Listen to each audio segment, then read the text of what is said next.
घर वापस जाने के दौरान साइमन कहता है हम लोगों को मैंग को कन्विंस कर लेना चाहिए था। वो वहाँ पे क्यों रह रहा है? वो हमारे साथ वापस क्यों नहीं आया? आखिर उसे क्या हो गया? जिन सोचने लगता है अच्छा होगा कि हम दोनों ने जो डिसीजन लिया है वो सिर्फ हम तक ही सीमित रहे। जितने कम लोग इस प्लान के बारे में जानेंगे उतना ही अच्छा है। साइमन, मैं माफी चाहता हूँ। फिर वो कहता है ये सब कुछ एक्सप्लेन करना बहुत ही ज्यादा मुश्किल है। अब तुम उसके बारे में बातचीत करना बंद करो। ये सुन के साइमन कहता है तुम कब से उसे ढूंढ रहे थे, पर अब तुम्हें क्या हो गया? जिन कहता है साइमन, तुमने मेरी बहुत मदद की उसे ढूंढने में, पर मैंग ने डिसीजन ले लिया है। हम इसके बारे में कुछ भी नहीं कर सकते, इसीलिए अब तुम उसे कोसना बंद कर दो। साइमन सोचने लगता है क्या वो तुम्हारे लिए इतना इम्पोर्टेंट है? उसने तुम्हें बिट्रे किया है। चाहे कुछ भी हो जाए, अगर उसने तुम्हें हार्म पहुँचाने की कोशिश की तो वो मेरा दुश्मन बन जाएगा। इसके बाद सीन शिफ्ट होता है। मी कहता है क्या मैंग ने जिन के साथ ब्रेकअप कर लिया? सिनान के सामने वो ऐसे दिखा रहा था जैसे वो जिन पे बहुत भरोसा करता है। क्या आपको लगता है कि वो दोनों अभी कुछ प्लानिंग कर रहे हैं? जिस पे मिस्टर एक्स कहता है देखा जाए तो तुम अभी भी हाई क्लास ओमेगा से फेमिलियर नहीं हुए हो। अब तक मैंने जितने भी हाई क्लास ओमेगा को देखा है वो सब लोग बहुत ही ज्यादा जिद्दी, इनोसेंट और डम होते हैं। अगर तुम उन्हें भरोसा जिताने में कामयाब हो गई कि तुम एक अच्छे पर्सन हो तो फिर वो तुम्हें कभी भी डाउट नहीं करेंगे।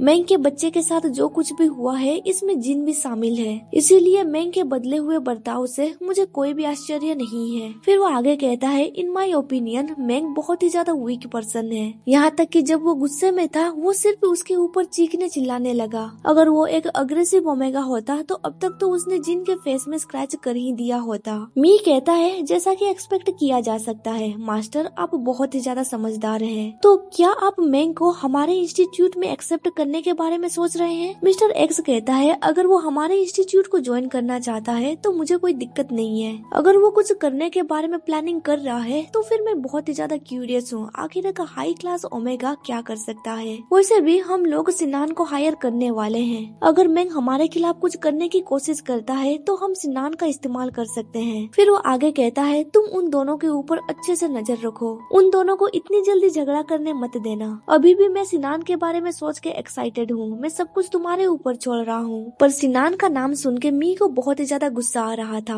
फिर भी वो अपने मास्टर से कहता है ठीक है। अगले दिन सुबह हमें दिखाया जाता है कि मैंग ने अपने कपड़े बदल लिए हैं। अभी वो सोच रहा होता है कि ये फोन नया है, पर अंकल जिन को देखते हुए ये लगता है कि इसमें जरूर कोई छेड़खानी की गई है। ये फोन सिक्योर नहीं है। मुझे मिस्टर जिन से कांटेक्ट करने के लिए एक अच्छा समय का इंतजार करना होगा। तभी कोई उसके दरवाजे पे नॉक करता है। वो दरवाजा खोलता है और कहता है मिस्टर मी, तुम यहाँ पे? मी कहता है मास्टर ने कुछ नए अरेंजमेंट्स किए हैं। तुम एक पर्सन के साथ मिलके हमारे कंपनी में ज्वाइन करने वाले हो। मैं तुम्हें उस पर्सन से मिलवाने के लिए ले चलता हूँ। मैंग पूछता है क्या मुझे उसके साथ साथ में काम करना होगा? मी कहता है मैं श्योर नहीं हूँ क्योंकि अब तक डिपार्टमेंट्स डिसाइड नहीं हुए हैं। मैंग सोचने लगता है ऑफिस के बदले हम उस पर्सन से घर में क्यों मिल रहे हैं? क्या वो कोई स्पेशल पर्सन है? वो देखता है कि लिविंग रूम में सिनान बैठा हुआ था। उसे देख के वो पूरी तरह से शॉक में पड़ जाता है। फिर उसे पास्ट के बारे में याद आने लगता है जिसकी वजह से वो थोड़ा नर्वस हो जाता है। फिर वो खुद को समझाते हुए कहता है कम ऑन मैंग, तुम्हें नर्वस नहीं होना है। तुम्हें ऑलरेडी पता था कि वो यहीं पे ही होगा।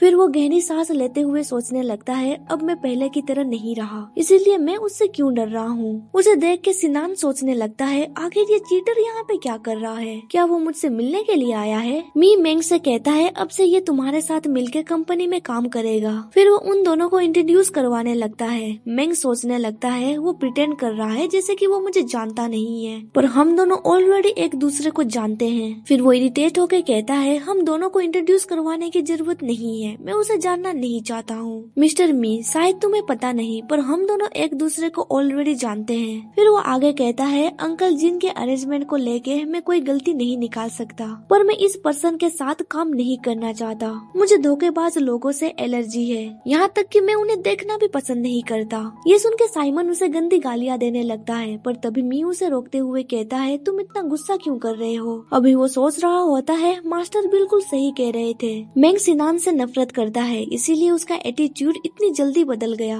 मैं इस अपॉर्चुनिटी का इस्तेमाल करके सिनान से छुटकारा पा सकता हूँ। सिनान कहता है आखिर तुम दोनों क्या गेम खेल रहे हो? क्या तुम लोग मुझे यहाँ पे इंसल्ट करवाने के लिए लाए थे? फिर वो गुस्से से मैंग से कहने लगता है तुमने एक दूसरा हाई क्लास अल्फा ढूंढ लिया इतनी जल्दी। अभी मैं देख सकता हूँ कि तुम किस तरह के पर्सन हो। तुम्हें तो मुझे थैंक्स कहना चाहिए क्योंकि तुम्हारे पेट में जो बच्चा पल रहा था मैंने तुम्हें उससे छुटकारा दे दिया, नहीं तो तुम इतनी जल्दी दूसरे हाई क्लास अल्फा को पटा नहीं सकते थे। ये सुन के मेंग उसे जोर का चाटा मारता है। सिनान हैरान में पड़ जाता है और कहता है तुम्हारी हिम्मत कैसे हुई। मेंग इमोशनल हो जाता है और कहता है सिनान तुम मेरे बच्चे के बारे में ऐसा कैसे कह सकते हो, अगर तुमने ये सब कुछ दोबारा कहा तो तुम्हें इसकी भरपाई करनी होगी। ये सुन के सिनान उसे हिट करने के लिए अपना हाथ आगे बढ़ाता है, पर मी सिनान को दूर पटक देता है और कहता है वो मास्टर का गेस्ट है, इसीलिए तुम्हें अपनी जगह पता होनी चाहिए। सिनान सोचने लगता है बस एक बार मुझे मास्टर को प्रूव करने दो, फिर मैं तुम सब लोगों को रिग्रेट फील करवाऊंगा। इधर मेंग सोचने लगता है क्या वो मेरी सच में मदद कर रहा है या फिर वो सिनान को हेट करता है। ये जानने के लिए वो मी को उसके खिलाफ उस्काने लगता है। उसकी सारी बातें सुनने के बाद मी कहता है मैं तुमसे एग्री करता हूँ। ये सुन के मेंग सोचने लगता है इंटरेस्टिंग, ऐसा लगता है कि वो दोनों एक दूसरे से नफरत करते हैं। सिनान गुस्से से कहता है मेरे सामने आओ, तुम उसके पीठ पीछे क्या छुप रहे हो। मेंग कहता है मिस्टर मी मुझे नहीं लगता कि मैं उसके साथ एक ही कमरे में ज्यादा देर तक रह सकूंगा।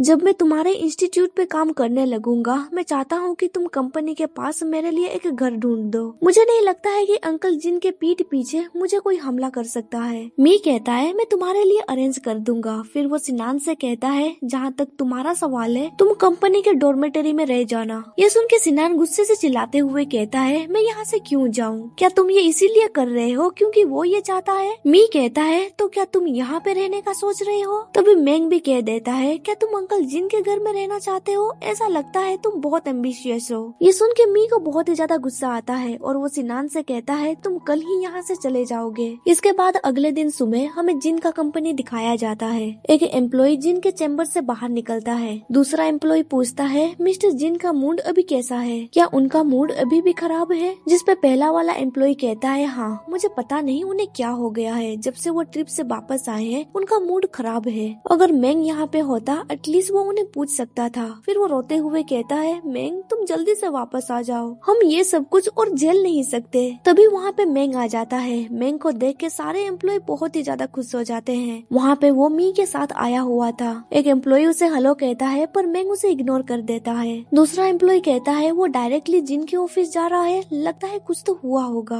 दूसरा एम्प्लॉय कहता है वो पर्सन कौन था, यहाँ पे वो मी के बारे में बात कर रहा था। जिन जब मेंग को देखता है वो हंसते हुए कहता है तुम कैसे हो, पर जब वहाँ पे मी आ जाता है जिन का चेहरा बदल जाता है और कोल्ड वॉइस में कहता है तुम यहाँ पे क्या कर रहे हो। मेंग उसके सामने रेजिग्नेशन लेटर रख देता है। ये देख के जिन कहता है हमारे प्रोसीजर के मुताबिक तुम्हें सबसे पहले ह्यूमन रिसोर्स डिपार्टमेंट जाना होगा स्टैंप लगाने के लिए। मेंग कहता है मेरे मास्टर के प्रोसीजर के अकॉर्डिंग मुझे सिर्फ बॉस का सिग्नेचर चाहिए। जिन कहता है क्या तुम्हें जाने की इतनी जल्दी है, क्या हम दोनों बातचीत करके इसे सोल्व नहीं कर सकते। मी कहता है क्या मिस्टर जिन इतना जिद्दी है, वो अपने एम्प्लॉय के विशेष को रेस्पेक्ट भी नहीं करता है। अभी मैं देख सकता हूँ तुमने अपना रेपुटेशन कैसे कमाया है। जिन कहता है अगर एक एम्प्लॉय इनसिंसियर रहता तो सब कुछ अच्छे से हो जाता। उसके रेजिग्नेशन को एक्सेप्ट करने से पहले मुझे उससे अपने कुछ प्रोजेक्ट के बारे में बातचीत करनी होगी। फिर वो मी से कहता है ये एक सीक्रेट मैटर है, इसीलिए मैं चाहता हूँ कि तुम पहले यहाँ से जाओ।